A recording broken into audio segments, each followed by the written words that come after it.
बिस्मिल्लाहिर्रहमानिर्रहीम।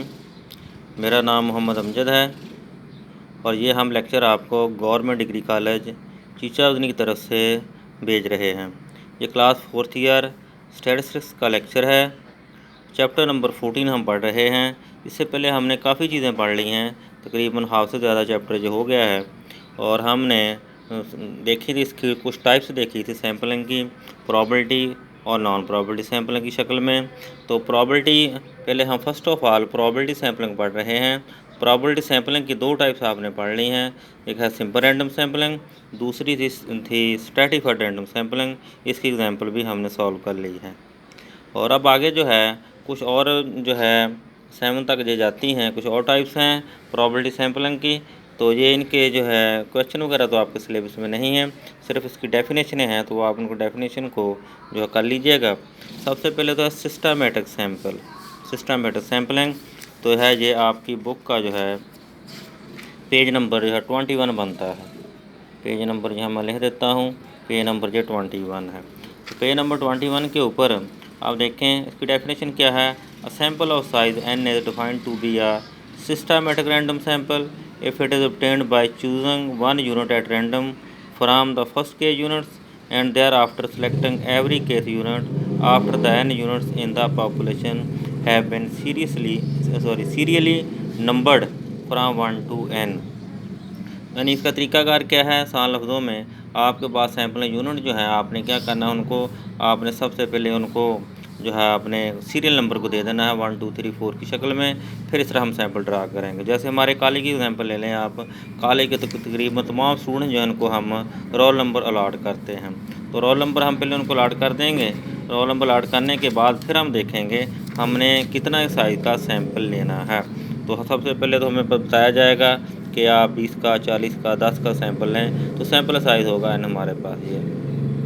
इसके बाद यहाँ पर एक और चीज़ यूज़ होती है, इसको हम कहते हैं सैम्पलिंग इंटरवल। तो उसका फार्मूला आता है कि इसको कैसे नोट किया जाता है। उसका फार्मूला है कैपिटल N बड़ा स्मॉल n। कैपिटल N तो आप जानते हैं पॉपुलेशन का साइज़ है और छोटा n क्या आपका सैंपल साइज़ है। तो क्या होगा, फॉर एग्जाम्पल आपके पास टोटल पॉपुलेशन जो है ये हमारे पास जो है 1000 की है, और अगर इनमें से है n हमने 100 लेना है, तो के हमारे पास क्या आ जाएगा, 10 आ जाएगा। तो अब आपने क्या करना है, सबसे पहले 10 यूनिट जो होंगे, यानी पहले रोल नंबर 1 से लेके 10 तक जो होंगे स्टूडेंट्स, उनमें से हम एक स्टूडेंट को सिलेक्ट कर लेंगे एट रैंडम, यानी कि लॉटरी के मेथड से या किसी भी तरीक़ा से पर्चियाँ डालें। पर्चियाँ डालकर रोल नंबर पहले 10 में से कुछ स्टूडेंट जो सिलेक्ट होता है आप सिलेक्ट कर लें। इसके बाद जो आपने फिर क्या करना है कि बताएगा, अगर फॉर एग्जांपल हमने एट रैंडम सेलेक्ट किया है तो हमारा स्टूडेंट आता है 5 और रोल नंबर 5 सेलेक्ट हुआ है। इसके बाद नेक्स्ट आपने सेलेक्ट करना होगा, 10 इसमें ऐड कर लेने हैं। अब आप रोल नंबर 15 को सिलेक्ट करेंगे। इसी तरह फिर 10 इसमें ऐड कर लें, तो आप नेक्स्ट क्या करेंगे, 25 को सिलेक्ट करेंगे। इस तरह 35 आ जाएगा और इस तरह क्या होगा, 45 होगा। इस तरीका का कार के तहत हम फिर जब हमारा 100 का सैंपल कंप्लीट हो जाता है पूरे 1000 के अंदर से, तो हमारा इस तरह से सैंपल ले लिया जाता है। इस तरीका कार को हम कहते हैं सिस्टमेटिक सैम्पलिंग। नेक्स्ट जो है अगली जो है वो, क्योंकि इसका थोड़ा है आपके सिलेबस में, तो इसलिए मैं थोड़ा आपको इंट्रोडक्शन इसका देता जाता हूँ। इसके बाद नेक्स्ट जो है वो है हमारे पास क्लस्टर सैम्पलिंग। तो क्लस्टर सैंपल में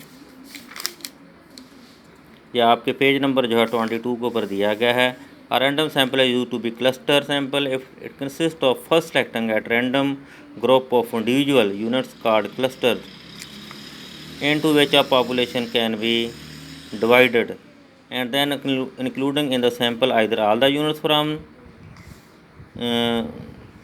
each of the chosen cluster or selecting a random sample of the units which the cluster comprises। इसमें क्या करना है, आपने कुछ ग्रुप्स होंगे आपके पास पॉपुलेशन के, तो ये ज़रूरी नहीं उसका हेटरोजीनियस हो या आपस में ये होना ज़रूरी नहीं। तो इसमें जो है आप कुछ ग्रुप सेलेक्ट कर लेंगे। सेलेक्ट करने के बाद फिर उसके अगर तो हमें उतना ही चाहिए होगा तो ठीक है, नहीं तो फिर हम उससे और मज़ीद सैंपल लेंगे। इसका आसान मैं तरीकाकार आपको बता देता हूँ। फॉर एग्जांपल हमने डिस्ट्रिक्ट साहिवाल में कुछ हमें लोगों से हमने इन्फॉर्मेशन लेनी है, ऐसी कोरोना के बारे में चलो एग्जांपल ले लें, तो उनके टेस्ट करने हैं हमने कोरोना के। तो क्या करें, आप सबसे पहले तो जो है डिस्ट्रिक्ट साहिवाल में से कुछ जो है आप गांव सेलेक्ट कर लें। विलेज सेलेक्ट कर लें एट रैंडम, और फिर जो आपने गांव सेलेक्ट किए हैं तो वहाँ से फिर जो फॉर एग्जाम्पल आपने 10 गांव सेलेक्ट किए हैं, उस अगर या तो आप उन 10 गाँव के तमाम जो है लोगों का आप ले लें और उनका जो है उनका टेस्ट कर लें, या फिर उन 10 लोगों में से जो 10 गांव सेलेक्ट किए उनमें से भी आगे फर्दर आप और मज़ीद आप सैम्पलिंग करें। और इस तरह जब हम करेंगे तो इसको कहते हैं क्लस्टर सैम्पलिंग। इससे मिलती है कि मल्टी स्टेज सैंपल है, तो मल्टी स्टेज सैंपल में जो है ग्रुप वगैरह कोई नहीं होंगे। फॉर एग्जाम्पल हम इस तरह करेंगे, हम सबसे पहले जो है जो एक 100 जो है 100 का सैंपल या किसी पॉपुलेशन से फॉर काले की सैंपल ले लें, काले से हम 100 स्टूडेंट सेलेक्ट कर लेते हैं, और उसके बाद फिर इन 100 स्टूडेंट से हम फिर आगे मज़ीद 10 स्टूडेंट सेलेक्ट करते हैं 100 के अंदर से। इस तरह जब हम सैंपलों को जो है स्टेजों में लेंगे तो उसको हम कहते हैं मल्टी स्टेज सैंपलिंग। इसके बाद आता है मल्टी फेज सैंपल है। Sample is said to be multi phase sample when certain items of the information are collected from all the units in a sample and other items of usually more detailed information are collected from the sub sample of the unit chosen the original sample। इसमें यह होता है कि आप कुछ sample लेते हैं population से, लेने के बाद उससे हम कुछ जनरल सी मालूमात ले लेते हैं। फॉर एग्जाम्पल हम अपने जो है कॉलेज के स्टूडेंट का एक सैंपल लेते हैं, लेने के बाद हम उनसे जो है हमने चले उनमें से हमने 50 का सैंपल ले लिया है कॉलेज के स्टूडेंट का। उनसे हमने पूछा आपका जो है आपका नाम क्या है और आपका वल्दियत क्या है, इस तरह से हमने जो आपका इलाका कौन सा है, इतना हमने इतनी की इन्फॉर्मेशन ले ली है। इसके बाद हम मज़ीद चाहते हैं कि हम इनके बच्चों जो हम बच्चे हमारे पास हमें पता चले उनके वालिदैन की इनकम क्या है। फिर हम क्या करते हैं 50 स्टूडेंट में से फिर आगे का 10 का सैंपल लेते हैं और फिर इनसे पूछते हैं जो आपके फादर क्या करते हैं, उनका कारोबार क्या है, उनकी इनकम क्या है, आपका गुजारा कैसे होता है और आपके कितने बहन भाई हैं। इस तरह की फिर डिटेल्ड इन्फॉर्मेशन जो है हम सिर्फ इनसे लेंगे, और 50 से हम जनरल इन्फॉर्मेशन लेंगे। आगे मज़ीद जो सेलेक्ट करेंगे उससे हम लेंगे डिटेल के साथ इन्फॉर्मेशन लेंगे। और अब इसके बाद आता है सिक्वेंशियल सैम्पलिंग। सिक्वेंशियल सैम्पलिंग में ये है कि हम सैंपल लेंगे, जब तक हमारी तसल्ली नहीं हो जाती हम सैंपल लेते ही जाते हैं।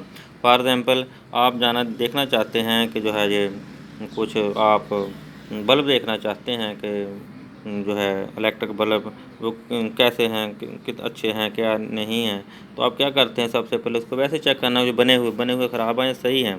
तो हम क्या करते हैं, अभी हमने फॉर एग्जाम्पल हमने उसमें से 10 देखे हैं, तो उसमें से 10 अगर हमने देखे हैं तो उसमें से 2 जो है वो ख़राब हो गए हैं, तो हम अभी फ़ैसला नहीं कर पा रहे हैं कि हम इनको ख़रीदें ना ख़रीदें, इनको अच्छा कहें या बुरा कहें। अभी हमारी तसल्ली नहीं, अभी हम कहते नहीं, अभी हम और 5 और हम जो है करते हैं चेक, और फिर इस तरह से उनमें से जी एक ख़राब फार्म पर निकला था, फिर भी अगर तसल्ली नहीं होती हमारी फिर हम और सैंपल ले सकते हैं 4 का 3 का। तो जब तक हमारी तसल्ली नहीं हो जाती है हम सैंपल लेते जाते हैं। इसकी एग्जांपल इस तरह से भी ली जाती है, जब इंटरव्यू आप किया जाता है जॉब के लिए या किसी पर्पज़ के लिए, तो इंटरव्यू लेने वाला एक सवाल पूछता है और फिर दूसरा अगर उसकी तसल्ली हो जाती है तो रुक जाता है, और जब तक उसकी तसल्ली नहीं होती है तो आगे फिर फर्दर आपका वो सवाल से सवाल पूछता जाता है। ये तरीक़ाकार है सिक्वेंशियल सैंपलिंग। और यहाँ तक इसका काम ख़त्म होता है जो है सिंपल रैंडम सैंपलिंग का। इंशाल्लाह बाकी चीज़ें अगले लेक्चर में देखेंगे। अल्लाह हाफ़िज़।